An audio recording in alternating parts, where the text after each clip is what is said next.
كريم يا كريم، شاي لله شاي لله شاي لله شاي لله.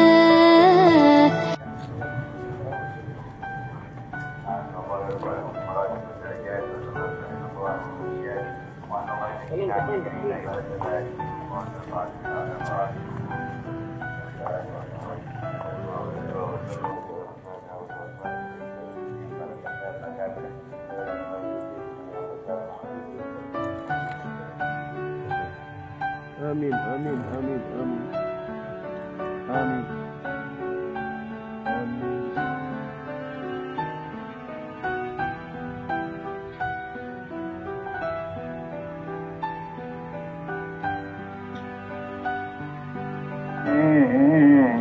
الرضا واشربي يا هنا.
آمين آمين آمين آمين آمين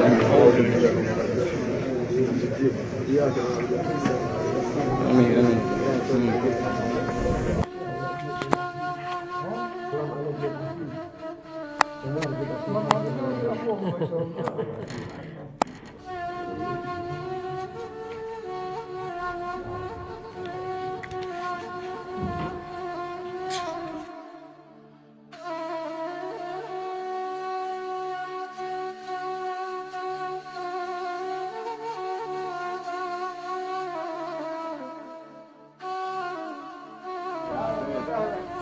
وسهلا. السلام عليكم. الحمد لله. ما شاء الله. زين. ما شاء الله.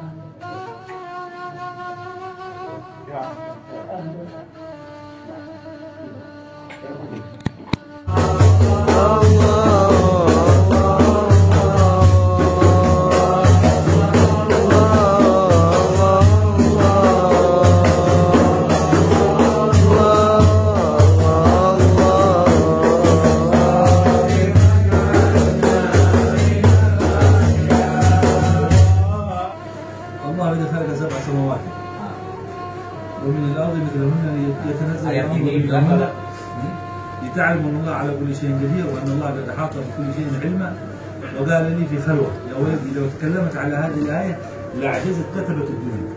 Kalau Abu Bakar bilang sama murid khosnya tadi seperti itu, dan kalau aku mentafsirkan daripada ayat ini, penulis-penulis dunia semuanya tidak akan mampu untuk menuliskan daripada tafsir yang akan aku jelaskan daripada ayat tersebut.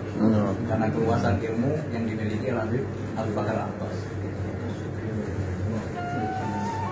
Dua waktu yang sempat akan kita ziarahi, Said bin Isa Al-Amudi itu di Gaidun, di Dohan juga. Kalau waktunya masih, nanti ke sana kita masih bisa kita ziarah. Itu dibilang memiliki rahasia daripada Al-Ba'alawi.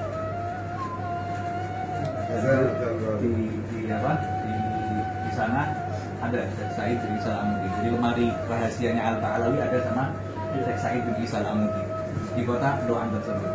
Karena ketika itu di masa kehidupan Sayyidina Bagi Mugaddam, karena beliau muridnya Bagi Mugaddam, bilang aku ini suka sama keturunannya Rasulullah SAW dan aku suka dan pengen kalau keturunannya itu mendatangiku terus.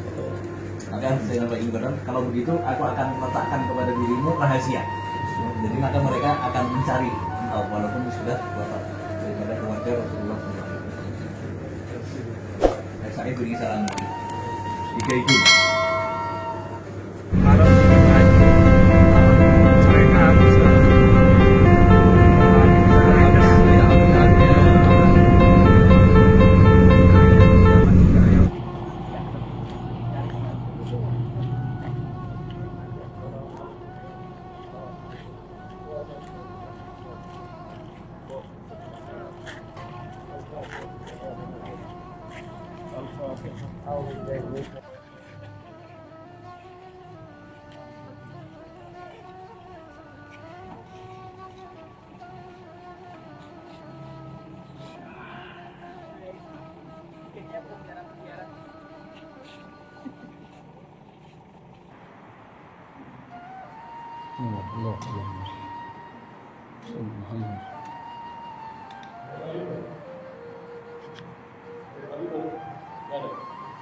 Ada di luar.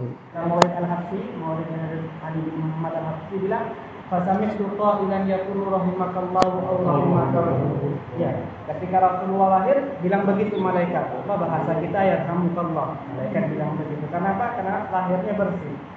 Kemudian Habib Agil ini punya anak namanya Abdurrahman, abahnya Habib Umar ini. Kemudian setelah itu lahirlah Habib Umar bin Abdurrahman bin Agil. Habib Umar bin Abdurrahman Al-Aqqas. Jadi zaman dulu itu nggak ada dipanggil Habib, nggak ada. Sebelumnya itu dipanggil Syekh. Ya, dari zamannya Habib Abdullah Ba'alawi. Jadi cucunya daripada Habib Mugaddam dipanggilnya Syekh. Jadi dipanggil Syekh Abdurrahman As-Segar, Syekh Abu Bakar bin Salim, terus sampai zamannya beliau ini Habib Umar bin Abdurrahman Al-Aqqas dipanggil Habib. Ke bawahnya semua dipanggil Habib. Habib Abdullah Al-Haddad, Habib Al-Habsyi, semua dipanggil Habib di bawahnya beliau. Nah, beliau ini asalnya dari kota Inas itu. Belajar di situ sama paman beliau, pamannya namanya Husain bin Abu Bakar bin Salim. Dari anak-anaknya Abu Bakar bin Salim dulu beliau ini. Beliau ini lahir sudah nggak bisa melihat secara zahir. Sudah bilang ada tiga yang kita ya, ada Abdullah Al-Haddad, juga sama ini ada Ahmad bin Hasan Al-Aqqas. Nah, dibilang kalau orang sini dibilang buta mata batin, mata zahirnya aja, matanya aja nggak melihat, cuma hatinya bisa melihat, semuanya bisa melihat. Kalau itu dulu kalau ceritanya lama nanti capek. Ya. Yang ini sebelah sini Habib Ahmad bin Hasan Al-Aqqas. Beliau ini satu zaman sama Habib Ali bin Muhammad Al-Habsyi, satu zaman. Nah, beliau juga sama, nggak bisa melihat. Nggak bisa melihat. Cuma beliau ini mimpi terus, sering mimpi Nabi Sallallahu Alaihi Wasallam. Mimpi Nabi yang kita tahu juga di hadis itu dibilang kalau hadis ini yang walaupun sebagian bilang hadisnya bukan sahih, cuma hadis dalam mimpi, cuma banyak diamalkan. Dibilang salah satunya di sini disebutkan sama dia, barang siapa yang minum kopi selagi rasa kopi ada, malaikat beristighfar sama dia. Dibilang barang siapa yang megang tasbih, walaupun cuma dikantongin aja tuh tasbih, insya Allah dihitung sebagai orang yang bertasbih. Ini Habib Ahmad bin Hasan Atas ini sering bermimpi Nabi Sallallahu Alaihi Wasallam. Sering mimpi Nabi lagi baca Al-Quran. Nabi mimpinya itu lagi baca Al-Quran. Kalau nggak sholat dia lagi ngaji, dia lagi berurusan. Sering melihat Nabi lagi baca Al-Quran. Dan beliau dikasih keistimewaan juga, suaranya merdu, suaranya enak dia. Ya, suaranya enak. Dibilang pernah sama Habib Ali Habsyi. Habib Ali Habsyi di zamannya beliau dia pemimpin walinya di situ. Habib Ali pemimpin walinya. Habib Ahmad bin Hasan Atas ziarah ke tempatnya Habib Ali Habsyi. Banyak ulama-ulama juga ziarah. Begitu waktu sholat seharusnya yang jadi imam siapa? Tuan rumah. Habib Ali Habsyi tuan rumahnya yang pertama. Yang kedua dia pemimpinnya di situ. Cuma Habib Ali tidak mau, mintanya Habib Hasan yang itu. Habib Ahmad bin Hasan ini. Beliau menjadi imam. Kenapa kata Habib Ali Habsyi? Karena aku mendengar bacaan sebagaimana bacaan Nabi Sallallahu Alaihi Wasallam. Suaranya merdu, dari bacaan yang merdu. Juga dikisahkan beliau ini pernah ke Mesir, ke Al-Azhar situ, ke ulama-ulama Mesir. Begitu datang disambut sama ulama Mesir, karena tahu beliau seorang wali yang luar biasa, ulama yang luar biasa, alim dan warok. Begitu datang ke tempat sana, diundang sama ulama Mesir. Ketika waktu sholat disuruh jadi imam beliau nggak mau, dibilang enggak, saya bukan tuan rumah, didahulukan tuan rumahnya. Katanya enggak, kata mereka orang Mesir, kita yang mengizinkan. Akhirnya bilang itu enggak, makruh sholat di belakang orang buta. Ya, makruh belakang sholat orang buta. Katanya enggak, walaupun gimana kita mengizinkan. Akhirnya beliau jadi imam di situ.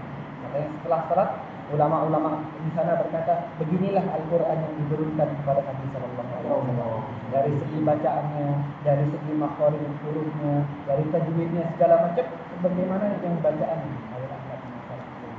Kemudian di Mesir juga salah satu karamahnya beliau, walaupun beliau enggak melihat dia. Pernah beliau ini tinggal di rumahnya Imam Al-Azhar itu. Tinggal di rumahnya, dia di rumahnya tersebut kemungkinan waktu itu musim dingin, jadi jendelanya semua ditutup. Kemudian beliau bilang katanya, coba dibuka jendelanya itu biar ada angin. Dan dia bilang, kata tuan rumahnya Habib, katanya ini musim dingin, kalau dibuka anginnya masuk. Enggak apa-apa, dibuka aja jendelanya. Orang sana nggak biasa, biasanya ada di sana kalau tamu itu apa kata tuan rumah menyalakan kipas angin, nyala, kalau nggak nyala kita diam. Gitu. Cuma Habibnya ini kok maksa minta buka jendela. Diulang berapa kali? Akhirnya tuan rumahnya buka. Begitu dibuka ternyata dia melihat anak dia dijebur ke sumur. Akhirnya diselamatkan misalnya. Kata beliau, saya nggak tahu kalau sama Allah ngasih, kalau kamu nggak buka pintu berarti takdirnya sudah meninggal. Kalau enggak, ini Ahmad bin Hasan. Setelah itu Abu Bakar bin Abdullah Al-Atas, guru futuh daripada Habib Ali. Salah satu niatnya bukan tidak dibukakan ilmu kita, rezekinya tidak dibukakan. Ada guru yang membukakan tersebut, dibilang Habib Ali Habsyi belajar berapa lama belum dibukakan sama Allah Subhanahu Wa Taala. Ketika datang sama Habib Abu Bakar ini langsung dibukakan sama Allah Subhanahu Wa Taala dari ilmunya. Dari ilmunya semua dibukakan sama Allah Subhanahu Wa Taala Habib Ali Habsyi ini. Nah, Habib Abu Bakar ini dikenal wali yang luar biasa. Bukan cuma seorang wali, dibilang kalau orang-orang di sini taunya wali, tapi orang kampung nggak tahu kalau dia wali. Taunya apa? Penjual madu. Taunya penjual madu. Kerjaannya pedagang madu beliau ini. Dibilang beliau ini jual madu, orang Tarim taunya jual madu. Padahal ini wali besar, seorang wali besar. Apa namanya dia? Dibilang beliau ini wali besar, orang wali yang luar biasa. Kayak Abu Bakar Atas. Inilah orang yang jasadnya ada di sini, cuma orangnya di mana-mana. Pernah dikabarkan situ ada orang lagi undang Habib ini, ketika duduk sama jamaahnya beliau diundang Habib, ada akikah di rumahnya ini. Kapan? Habis isya. Oh iya, insya Allah datang. Bilang gitu. Tamu kedua datang. Habib katanya nanti ada kawinan di rumah saya habis isya. Oh insya Allah datang, kata Habib ini. Terus ada 8 orang mungkin yang mengundang beliau. Beliau bilang saya datang semua. Waktu yang bersamaan. Waktunya waktu bersamaan. Kemudian Habibnya duduk di rumah situ. sama santri-santrinya, sama tulak-tulaknya. Begitu selesai duduk di situ, waktu isya, habis isya dibilang yang murid, undangan sekarang. Gitu, kamu jalan dulu nggak masalah, saya sudah jawab itu. Ini nggak enak karena diundang sama orang tersebut, santrinya pergi semua, tinggalin tuh Habib di rumahnya. Begitu nyampe di sana, sama tuan rumahnya dibilang, loh kemana aja kamu? Habibnya sudah dari nunggu. Padahal baru tadi sampai di rumah. Begitu selesai dia pulang lagi, Habib masih ada duduk aja di tempatnya. Kata dia, oh mungkin cuma di sini aja. Coba lihat di tempat kawinannya, di tempat kawinan tadi. Bagi ke tempat kawinan masih ada juga itu Habib di tempat kawinan. Bagi ke tempat yang lainnya semua ada Habib. Dikasih barokah seperti itu sama Allah. Tidak pernah beliau ini dikasih barokah waktu. Dikasih barokah waktu. Makanya dari Mukalla ke sini itu 7 hari. Kalau zaman dulu 7 hari. Beliau naik kendaraan, naik onta. Dibilang Habib nanti lebaran di mana? Katanya insya Allah lebaran di Huraidah, saya khutbah di sini. Habib dari sini ke Huraidah 7 hari, sedangkan lebarannya tinggal 3 hari lagi. Katanya insya Allah sampai di sana. Begitu sampai ke jalan di Huraidah, kata murid-muridnya, kita sholat tetap aja 5 waktu sholatnya sama, jumlahnya sama, tapi begitu sampai ke sini dihitung cuma 3 hari. Juga dibilang beliau ini orang yang tidak tahu makruh, tidak tahu perbuatan haram, dijaga sama Allah Subhanahu Wa Taala. Katanya diceritakan beliau ini suka makan telur rebus, sukanya makan telur rebus. Ya, dikasih sama muridnya ketika makan itu, ya, dikasih sama muridnya telur rebus, sama murid-muridnya dikasih makan karena tahu Habibnya suka makan telur rebus. Pagi hari dikasih makan telur rebus dikasih, beliau makan. Begitu ada dikasih mungkin 5 telur atau 7 telur ya di situ dimakan, sisanya ditinggalin 3 aja sama beliau. Jadi itu diambil sama muridnya sisanya buat nanti makan siang. Begitu makan siang dikasih lagi itu, tambahin telur lagi. Ya, begitu makan diambil, cuma yang 3 itu tetap aja nggak dimakan sama Habibnya. Sampai akhirnya muridnya tanya, Habib kenapa makan semua kok ditinggalin 3 ini? Katanya iya, saya memang suka telur ini. Cuma begitu saya mau ngambil tangan saya nggak bisa ngambil. Coba tanyakan dari mana ini telur. Coba tanyakan. Akhirnya tanyain sama istrinya. Dari mana telur? Katanya iya dikasih sama tetangga sebelah. Ditanyain tetangga dari mana? Iya nggak tahu. Cuma ayam saya mungkin nggak telur atau nggak telur. Mungkin ayam tetangga yang ngelor di situ nggak tahu. Katanya ayam saya lagi biasanya ngelor di sana kok tahu-tahu ada di sini. Dia belum tahu jelas nggak bisa dimakan. Allah. Kayak diniatin. Dari sekarang ini kita niatnya ditambah lagi. Ya sama guru kita, sama materi kita, sama ustaz kita, mudah-mudahan ditambah. Amin, amin, amin.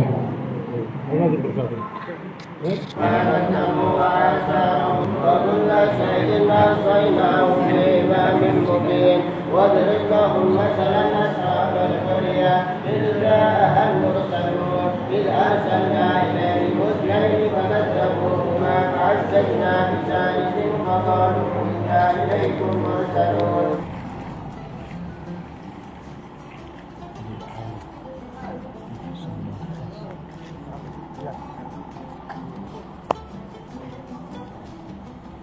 Jadi dikenal kampung sini. Akhirnya Hayang Ali Hasan Al-Qusni dakwah keluar ke daerah sini. Iya. Dakwah di sini.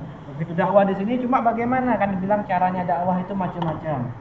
Ya, ada yang dakwah itu dia bangun toko minyak wangi kayak yang di mana?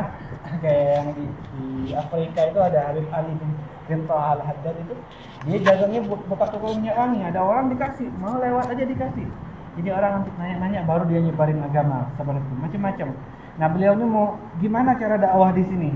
Sedangkan orang-orangnya keras, ya orang-orang di sini tetap diajarin suruh sholat nggak bakal mau. Nah, orang mereka kerjanya nyuri, ya kerjanya ngerampok. Gimana caranya? Dicari sama Habib di sini apa yang dibutuhkan di daerah sini. Yang dicari daerah sini dibutuhkan air, susah air. Ya, nggak di sumur zaman dulu susah. Yang buka air digali ya. Ini Habib itu panggil dia punya rombongan suruh buat sumur di belakang. Dibuatin sumur di sana. Ada 3 sumur beliau buat. Yang pertama sumur buat minum. Yang kedua sumur buat mandi. Yang ketiga sumur buat apa namanya deh? Buat kendaraan. Jadi naik kontak atau naik motor. Dibangun di situ sama diganti beliau dan rombongannya.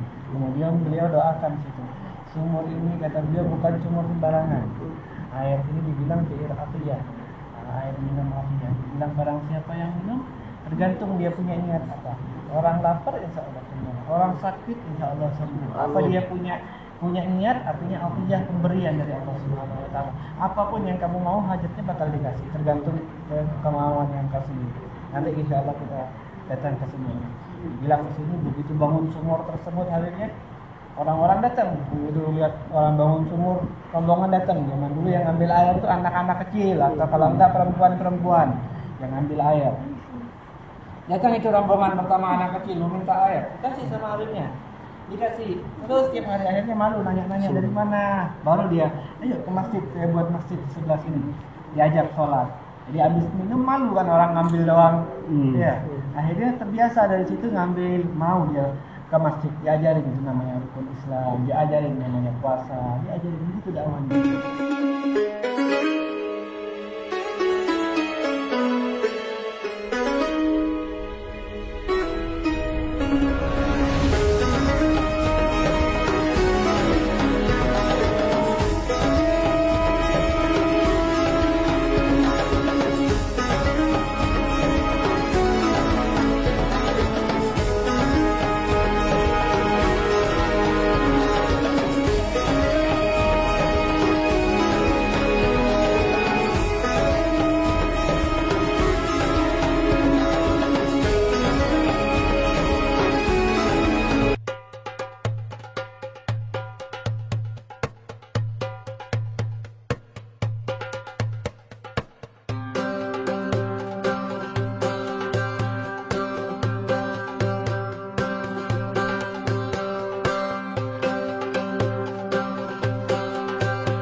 Syekh Sa'id bin Isa Al-Amudi ini guru daripada Fagil Mugaddam Muhammad bin Ali. Iya, gurunya Fagil Mugaddam. Jadi dibilang dulu Fagil Mugaddam tuh nyantrinya di sini. Antri Ahmadiyah nih. Sampai zamannya ketika zamannya Fagil Mugaddam masih mondok di sini. Sampai akhirnya ulama dari Maroko mimpi. Dia ini ulama yang terbesar di situ, sudah tua dia. Mau digantiin ke siapa ini? Mau dikasih ke siapa jubahnya ini? Artinya tanda terima bagi orang-orang yang mengikuti jejaknya Rasulullah SAW, khalifahnya Rasulullah SAW. Mau dikasih kemana ini? Siapa yang menerima? Akhirnya dalam mimpinya datang Rasulullah SAW. Dia bilang, kasihin sama anak punya cucu namanya Muhammad bin Ali dari Hadramut. Dikasih ciri-cirinya itu. Warna kulitnya, tingginya, gimana dikasih tahu semua. Dikasih tahu. Akhirnya dia datang ke Hadramut. Begitu tahu, dicerita sama ulama-ulama di Maroko itu. Cerita nama ulama selalu. Siapa ini Muhammad nih? Kayak gimana? Wali gimana nih? Pengen tahu kita nih. Kok tahu-tahu dipindah kita, bukan yang di kita sini. Ibaratnya begitu. Datang ke Hadramut cari tahu. Ulama yang namanya Muhammad bin Ali nggak tahu. Akhirnya cari dengar perkumpulannya orang-orang ulama di sini. Cari tahu di situ. Sampai akhirnya ketemu sama Syekh Sa'id bin Isa Al-Amudi. Ketemu sama beliau, cerita. Katanya, apakah engkau tahu seorang habaib dzurriyyah dari Nabi sallallahu alaihi wasallam namanya Muhammad bin Ali. Ciri-cirinya begini. Kata Syekh Sa'id, kalau ulama enggak ada, tapi kalau orang ciri-cirinya gitu ada di tempat anak. Anak tahu santri anak. Katanya enggak, itu yang ditunjuk sama Rasulullah sallallahu alaihi wasallam di dalam mimpi saya. Akhirnya datang ke sini. Dipanggil sama Syekh itu. Dikasih itu jubah, dikasih itu tanda terima dari Rasulullah SAW. Habis itu Syekh Sa'id sendiri bilang katanya, kalau sudah ini terima, ana yang dulu dipakein, ana yang bakal ngikutin yang pertama kali. Jadi dipakein dulu Syekh Sa'id bin Isa. Katanya dibilang, barang siapa yang jalan dengan thariqah Ba'alawi, thariqahnya Fagil Mugaddam, belum ziarah ke sini, belum komplit itu thariqahnya. Kalau sudah jalan ke sini tambah. Kenapa? Karena asalnya kembalinya dari sini, dari Syekh Sa'id bin Isa. Dibilang barang siapa yang ziarah kepadaku 3 kali, haruma jasaduhu alam nar. Oh. Ya, bisa dijauhin dari neraka. Yang ziarah ke aku 3 kali, aku bakal ngasih syafaat nanti. Bilang gitu aku. Kemudian dibilang Syekh Said bin Isa Al-Amudi ini, dulunya kalau ada keturunannya dari Fajil Muqaddam datang ke sini, dia keluar itu. Orangnya, jasadnya dia keluar. Mau salaman apa. Sampai zamannya Syekh Abu Bakar bin Salim. Namanya Syekh Abu Bakar bin Salim ketika ziarah ke sini, begitu dibilang sama Syekh Abu Bakar bin Salim, jangan. Udah, berhentiin aja nih kalau omong kayak begini. Takutnya kalau orang-orang datang jadi omongan. Ya, takut nggak benar. Nanti kayak gimana? Bilang kita datang ke sini minta keberkahan ya. Dari dongnya kita biar dibenerin, jalannya kita ditunjukkan juga kita diperbaiki, kita punya amalan, kita punya niat diperbaiki, jalannya kita mudah-mudahan yang belum ada banyak yang kita belum ziarah. Insya Allah datang ke sini semuanya diterima. Insya Allah bisa datang lagi berulang-ulang kali ya. Mohon dipanjangkan.